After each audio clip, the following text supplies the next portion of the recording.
টাকাটা আচ্ছা আপনারই নিচ্ছি ভিডিওটা। এই লাইট এইদিকে আসুন।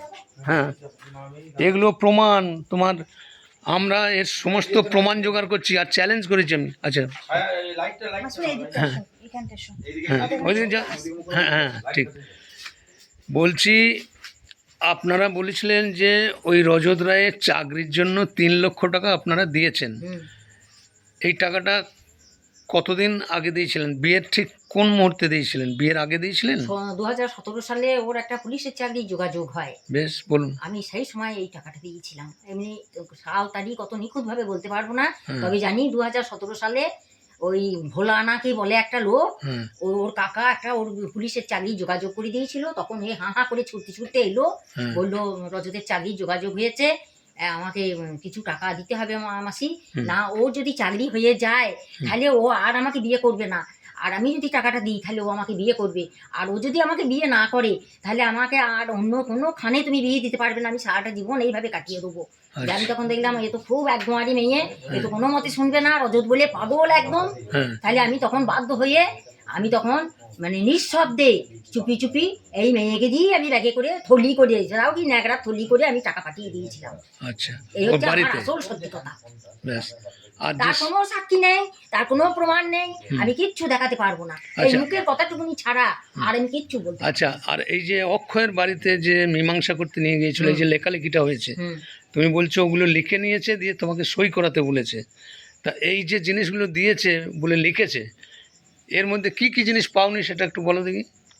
কি কি জিনিস পাই নাই ওর মা স্পষ্টভাবে বলতে পারবে।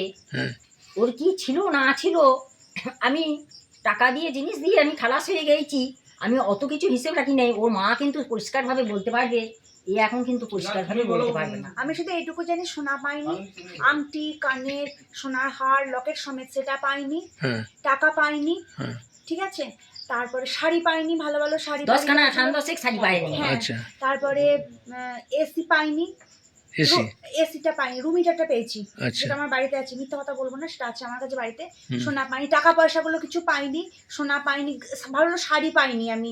তারপরে আরো যে সমস্ত ছোট ছোট ফার্নিচার যেমন হয়, এসি যা আছে, রুম হিটারটা আমাকে দিয়েছে, এসিটা আমি পাইনি। আচ্ছা, তারপরে মুক্তোর আংটি, পলার আংটি, সবুজ পাথরের আংটি, তারপর কানের ট্যাগ, তারপর সোনার হার, ছেলের দুটো আংটি, ওইগুলো কিচ্ছু পাওয়া যায় না। ছেলের হার ছেলের আংটিগুলো পাইনি। তোমার বিয়েটা তো প্রেম ভালোবাসা করে, হ্যাঁ প্রেম ভালোবাসা করে বিয়ে। এবং তোমাকে যে ফোন করার যে ঘটনাটা একটু বলো, এবং কোন মেয়েকে নিয়ে বর্তমানে রয়েছে সেটাও বলো। তুমি বলো। আচ্ছা, প্রিয়াঙ্কা সরকার বলে একটা চাকদার মেয়ে বাঙালদের, সেই মেয়েটার সাথে ওর প্রথমে অ্যাপিয়ার হয়, অ্যাপিয়ার্স হয়, প্রেম ভালোবাসা সবকিছু চলে। একদিন মেয়েটা আসে, আমি যে কোয়ার্টারে ছিলাম লাটবাগানে 34 নম্বর পুলিশ কোয়ার্টারে আমি ছিলাম, সেখানে মেয়েটা আসে, এসে মেয়েটা হাত কেটেছিল মেয়েটা। হ্যাঁ আমার বিয়ে হয়ে গেছে। হ্যাঁ তখন আমি ইয়েতে থাকি, কোয়ার্টারের মধ্যে থাকি, হঠাৎ কলিং বেল বাজছিল, দরজাটা খুললাম, দরজা খুলে একটা মেয়ে দাঁড়িয়ে আছে। আমি না, কে বলছেন আপনি? দিয়ে বললো, দিয়ে আমাকে মতো ঠেলা দিল, দিয়ে বললো যে তুই চল ঘরে, একটা খিস্তি মারলো। দিয়ে আমি বললাম হ্যাঁ বলুন কি কাকাকে চান? দিয়ে বললো দেখবি। দিয়ে আমার একটা মোবাইলটা নিল, নিজের ফোনটা নিল, দিয়ে ফোনটা নিয়ে এরকম করে ঘোরালো, দিয়ে দিল ছবি, খুব খারাপ অবস্থায় ছবি, মানে একদম যৌন অবস্থা, জড়িয়ে যাতে জামা কামা খুলে সমস্ত কিছু আছে। আমি দেখে সেই মানে বিভ্রান্ত হয়ে গেলাম। ওর সঙ্গে মেয়েটার সঙ্গে প্রিয়াঙ্কা সরকার, চাকদার মেয়েটার সাথে প্রিয়াঙ্কা রজত রায় আমার স্বামী, একটা খারাপ অবস্থার ছবি দেখলাম। আচ্ছা, ও দেখালো, মেয়েটা দেখালো আমাকে মোবাইলটা খুলে। আচ্ছা, ঘরে বিছানায় শুয়ে আছে ওরা, একটা ঘরের মধ্যে। দিয়ে আমি বললাম যে এটা কি, এটা আপনারা কি বলছেন, এটা কে? নানা রকম ভাবে দিয়ে মেয়েটা আমাকে প্রথম ঠিলে দিল, দিয়ে ঠিলে দেওয়ার পরে বললো তুই ছাড়বি কিনা বল, বলে একটা চরম বাজে খিস্তি করলো। দিয়ে বললাম যে আমি বুঝতে পারছি না, দাঁড়ান আমি ফোন করে সমস্ত ব্যবস্থাটা করে আমি আগে আলোচনা করি ব্যাপারটা কি, কোথা থেকে তুমি এসছো, তোমাদের কোথা থেকে ফটো এলো, আমি কিচ্ছু বুঝতে পারছি না। দিয়ে বললো তোকে কিচ্ছু বুঝতে পারছি না, বলে আবার আমাকে খিস্তি করলো। দিয়ে খিস্তি করার পর আমাকে ফেলে দিয়ে তারপর সে একটা দুটো লোককে নিয়ে এসেছিল, লোক দুটো কে আমি জানি না, সেই লোক দুটোকে নিয়ে সঙ্গে সঙ্গে ঠেলে ফিলে যা তা ছবি টবি দেখিয়ে ওরা বেরিয়ে চলে গেল। দিয়ে তারপর আমি রজত কিছুক্ষণ পর কলিং বেল বাজিয়ে ও আবার ঢুকলো, বললাম যে প্রিয়াঙ্কা সরকার বলে একটা মেয়ে এসেছিল, তার কয়েকটা লোকজনকে নিয়ে এসে আমাকে প্রচন্ড অত্যাচার করলো, উল্টো পাল্টা জিনিস দেখাচ্ছিল, তোর আর ওর ছবি, তোমার আর ওর ছবি একসঙ্গে শুয়ে বসে দিয়ে আমাকে ও আবার খিস্তি করলো আমাকে, বললো ইয়ার কি মারছিস, বলে নানা রকম বললো, হ্যাঁ করি বেশ করি করবো, বলে থাপ্পড় তো থাপ্পড় দিয়ে আমাকে মারছো, এটা কি হচ্ছে, এটা কি, ও আমাকে মারছে তুমি মারছো, ব্যাপারটা কি, মেয়েটা কে তোমাদের এখানে এসেছে, দিয়ে বললো কে, বলে আমাকে এক গোড়ালি দিল, ধাই করে পড়ে গেলাম আমি। দিয়ে তারপর আমাকে মেয়েটার সম্পর্কে কিচ্ছু বললো না, তারপরে আমার যখন আস্তে আস্তে উঠলাম বসলাম তারপরে দাঁড়ালাম কথাবার্তা বললাম, তারপর সব বললো আমাকে যে প্রিয়াঙ্কা সরকার আমি ওকে ভালোবাসি, ওর সাথে আমার সম্পর্ক আছে, তুই আমার জীবন থেকে চলে যা, তুই কিস্তি মেরে বললো তুই আছিস বলে আমার সঙ্গে ওর হচ্ছে না, এইটুকু আমার মনে আছে খুব ভালোভাবে। আচ্ছা ট্রেনে যে ধাক্কা দিয়ে ও বলছে ট্রেনে আমি কেন ফেলতে যাব, আমার স্ত্রী, আমি পুলিশ ডিপার্টমেন্টে চাকরি করি, তা ট্রেনে ফেলার ব্যাপারটা একটু মানে যেটা বলবে সত্যি বলবে, হ্যাঁ তোমার যেটা মনে আছে। আমার যেটুকু মনে আছে আমি সেটুকু বলছি। বলো। দুর্গাপুজো চতুর্থীর দিন জামা কাপড় কিনতে যাবো না, কিছু জিনিসপত্র আমি নিয়ে আসবো, তখন ও আমার সঙ্গে আছে। ও আচ্ছা থাকো মাসিমণি, কথাটা শোনো তুমি, তোমারও জানা দরকার। দিয়ে ও আমার সঙ্গে আছে, দিয়ে আমি বললাম জামা কাপড় আনতে যাবো, দিয়ে বললো হ্যাঁ, তারপরে আমার কথা হলো জামা কাপড় আনতে যাবো না, একেবারে দুর্গা চতুর্থীর দিন পুষুরি আসবো। নানা রকম ঘুরিয়ে পেঁচিয়ে কথা বলছি, আমি ব্যাপারটা বুঝতে পারছি না জামা কাপড় কিনবো না আমি মাসিমণির কাছে বাড়ি আসবো। দিয়ে বললো আমি পুষুরি যাবো, দিয়ে ঠিক আছে। দিয়ে আমি ওর সঙ্গে এলাম, জামা কাপড় কিছু নেওয়া হলো, এই হলো। দিয়ে তারপরে আমি এরকম করে একটা ফোনটা নিয়েছিলাম, দিয়ে ফোনটা নিয়ে এরকম করে ফেসবুক হোয়াটসঅ্যাপ মানুষ যেরকম করে সেরকম আমি এরকম ইনস্টাগ্রাম এরকম করে হাত দিচ্ছি। দিয়ে তারপরে ও আমার ঠিক এরকম করে পাশে আমার এসে দাঁড়ালো, রেল গেটে ছোট্ট যে সরু যে গেট গুলো হয় এরকম করে এসে দাঁড়িয়েছিল, দাঁড়িয়ে আমাকে বললো যে পাশে দাঁড়িয়ে বললো কি দেখা হচ্ছে, খুব ভালোভাবে মিষ্টি ভাবে, আমি এইগুলো আমি দেখছি মোবাইলে, ফেসবুক দেখছি, হোয়াটসঅ্যাপ দেখছি।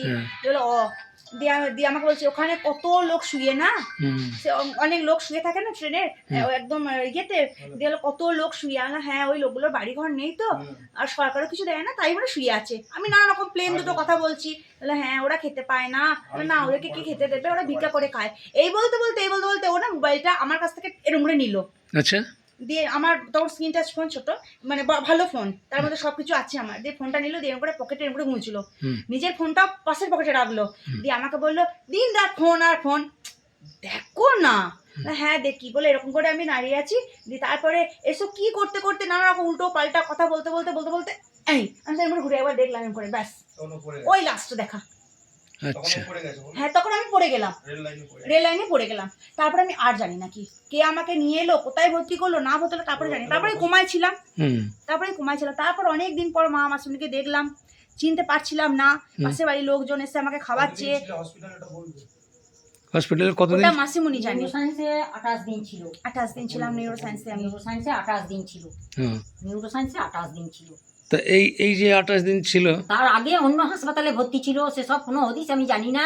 ওর মা ছিল কলকাতায় ব্যারাকপুরে, আমি পুরসুরি বাড়িতে একা পড়েছিলাম। আমি ফোন করে যাচ্ছি, ফোনটা বাজছে, কোনো মতে 2 দিন ধরে ফোন ধরছে না। আমি ভাবছি নিশ্চয়ই মারা গেছে, নিশ্চয়ই কিছু হয়েছে।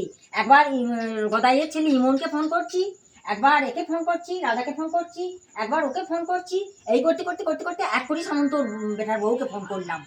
এক করি সামন্তর বেটার বউ বললো ও পড়িয়ে গিয়েছে ট্রেন থেকে, সামান্য একটু চোট লেগেছে মাথায়, ও ডাক্তার বলছে 2-3 দিনের মধ্যে ছেড়ে দেবে। দিয়ে আমি একটু আশ্বস্ত হলাম, তাই বুঝি তাই হয়েছে। তারপরে কিছুক্ষণ পর আর একটু সন্ধ্যের দিকে এর মায়ের ফোন এলো।